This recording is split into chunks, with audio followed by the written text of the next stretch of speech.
అసలు ఇక తాడు దొరికిందని బర్రెని కొనుక్కున్నట్టున్నది నా వ్యవహారం. ఏమైంది అక్క ఏమో తాడు బర్రె అంటానో పొద్దు పొద్దున్నే ఏంది ముచ్చట చెప్పు అసలు ముందు నువ్వు అనే కదా మీ ఆలోచన. ఇక గదే ముచ్చట చెప్తానా.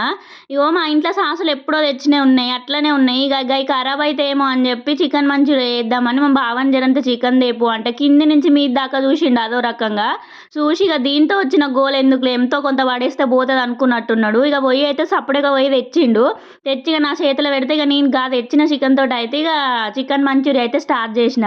ఇక యూట్యూబ్లో మనకు 4 వీడియోలు చూసిన. ఇక మంచిగా దాంట్లో నాకు నచ్చింది ఈజీగా ఉన్నది ఒకటి అయితే సెలెక్ట్ చేసుకొని ఇక అదైతే స్టార్ట్ చేసిన.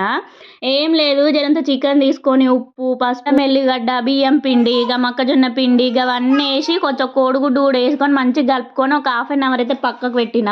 ఇక పక్కకు పెట్టిన దాన్ని తీసి ఆ ముక్కుడులో నూనె పోసి సలసల మసలే నూనెలు అయితే వేసి మంచిగా డీప్ ఫ్రై చేసినాక ఇంకో కడాయి పెట్టుకొని దాంట్లోకి ఇంత నూనె వేసుకొని ఎల్లిగడ్డలు క్యాప్సికమ్ క్యారెట్ ఏది ఉంటే అది వేయుర్రి. ఏది ఉంటుందని ఏది పడితే అది వేసారు. కొన్ని సెలెక్టెడ్ వేసుకొని కొంచెం పెరుగు వేసుకొని సాసులు వేసుకొని డీప్ ఫ్రై చేసుకున్న దాన్ని అలా వేసి మంచిగా గల పెట్టుకుంటే లాస్ట్ గిత్తతో కొత్తిమీర వేసుకొని పక్కన ఉల్లిగడ్డలు పెట్టుకొని తింటే ఏమన్నా ఉన్నదా అసలు. మీరు కూడా ట్రై చేయుర్రి. సరే కానీ ఛానల్ని జర సబ్స్క్రైబ్ చేసుకోండి అబ్బా. Thank you. వీడియోకి ఒక చిన్న లైక్ వేసుకోండి.